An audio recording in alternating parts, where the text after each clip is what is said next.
তেলিয়ামুড়ায় আক্রান্ত বিজেপি কর্মীদের পাশে মন্ত্রী টিঙ্কু রায়। খড়ছাড়াদের কান্নায় ভারী বাতাস।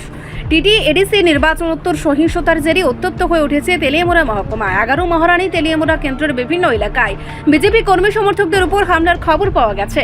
বিশেষ করে সংখ্যালঘু মোর্চার খোয়াই জেলা সভাপতি রশিদ মিয়ার বাড়িতে বর্বরোচিত হামলার ঘটনায় এলাকায় ব্যাপক চাঞ্চল্য ছড়িয়েছে। এই খবর পেয়ে রবিবার আক্রান্তদের পাশে দাঁড়াতে ছুটে যান রাজ্যের মন্ত্রী টিঙ্কু রায়ের নেতৃত্বে একটি উচ্চ পর্যায়ের প্রতিনিধি দল। প্রতিনিধি দলটি প্রথমে রশিদ মিয়ার ক্ষতিগ্রস্ত বাড়ি পরিদর্শন করেন এবং পরিবারের সদস্যদের সঙ্গে কথা বলেন। দুষ্কৃতীদের হামলায় ঘরবাড়ি ভাঙচুর ও লুটপাটের চিহ্ন দেখে মন্ত্রী গভীর উদ্বেগ প্রকাশ করেন। পরবর্তীতে মন্ত্রী টিঙ্কু রায় তেলিয়ামুড়া থানার অন্তর্গত জারুলুং গেস্ট হাউসে যান, যেখানে বর্তমানে বহু বিজেপি কর্মী সমর্থক প্রাণ ভয়ে আশ্রয় নিয়েছেন। নিজের ঘরবাড়ি ছেড়ে আসা এই অসহায় মানুষগুলো মন্ত্রীকে কাছে পেয়ে কান্নায় ভেঙে পড়েন। আক্রান্তরা তাদের উপর হওয়া নৃশংস অত্যাচারের বিরুদ্ধে বিবরণ দেন এবং জানান বর্তমানে তারা বাড়ি ফিরতে ভয় পাচ্ছেন। মন্ত্রী তাদের শান্ত করেন এবং আশ্বাস দেন যে সরকার ও দল সবসময় তাদের পাশে আছে। তিনি সাফ জানিয়ে দেন, রাজ্যে এ ধরনের রাজনৈতিক হিংসা কোনোভাবে বরদাস্ত করা হবে না। মন্ত্রী পুলিশ প্রশাসনকে অবিলম্বে দোষীদের চিহ্নিত করে গ্রেফতার করার নির্দেশ দিয়েছেন। পাশাপাশি এলাকায় শান্তি ও স্বাভাবিক পরিস্থিতি ফিরিয়ে আনতে প্রয়োজনীয় সব ধরনের পদক্ষেপ নেওয়ার প্রতিশ্রুতি দেন। মন্ত্রীর এই সফরে সময় স্থানীয় বিজেপি নেতৃত্বও তার সঙ্গে ছিলেন। এই ঘটনায় এলাকায় পুলিশি টহল বাড়ানো হয়েছে, তবে ঘরছাড়া কর্মীদের মধ্যে এখনো গভীর আতঙ্ক বিরাজ করছে। গোটা রাজ্যের সঙ্গে আমাদের কৃষ্ণপুর বিধানসভাও তার কোনো ব্যতিক্রমী নয়। এখানেও ভাঙচুর হয়েছে, এখানেও মানুষের বাড়িঘর সহ পার্টি অফিস ভাঙচুর করা হয়েছে। আমরা দেখুন গতকালকেও যেখানে যেখানে গিয়েছি, রামচন্দ্রঘাট, আসারামবাড়ি, তেলিয়ামুড়া, বিভিন্ন এলাকা কালকেও পরিদর্শনে গিয়েছেন। আজকেও এখানে এসেছি কৃষ্ণপুরে। তো কৃষ্ণপুর দেখুন, এটা ভারতীয় জনতা পার্টির শক্তি কেন্দ্র কার্যালয়। এই কার্যালয়টা ভাঙচুর করা হয়েছে, দরজা জানলা সহ বিভিন্ন যেগুলো আসবাবপত্র ছিল সমস্ত কিছু জ্বালিয়ে দেওয়া হয়েছে।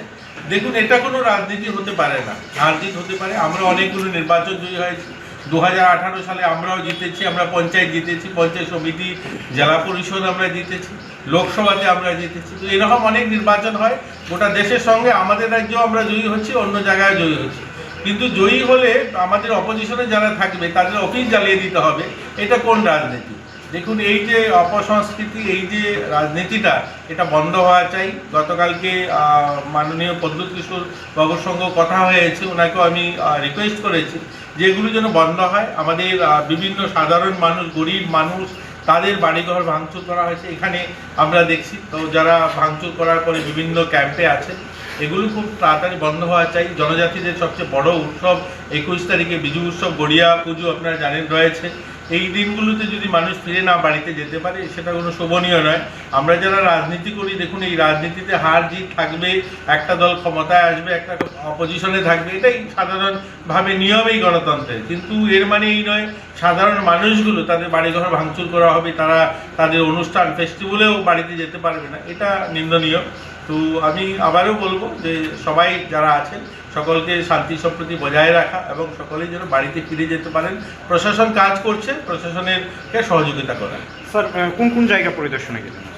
দেখুন, আজকে তো আমরা কৃষ্ণপুরে আসছি। কৃষ্ণপুরে আপনি জানেন এখানে আছি আমরা আমাদের এই জায়গাটাতে, এবং কৃষ্ণপুর শক্তি কেন্দ্র অফিস, এবং চম্পকনগরে আমরা সেখানে চাকমাঘাটে এবং তেলিয়ামুড়াতে অনেকগুলো জায়গাতে যাচ্ছি। গতকালকেও অনেকগুলো জায়গায় যাওয়া হয়েছে, আজকে অনেকগুলো জায়গাতে যাব।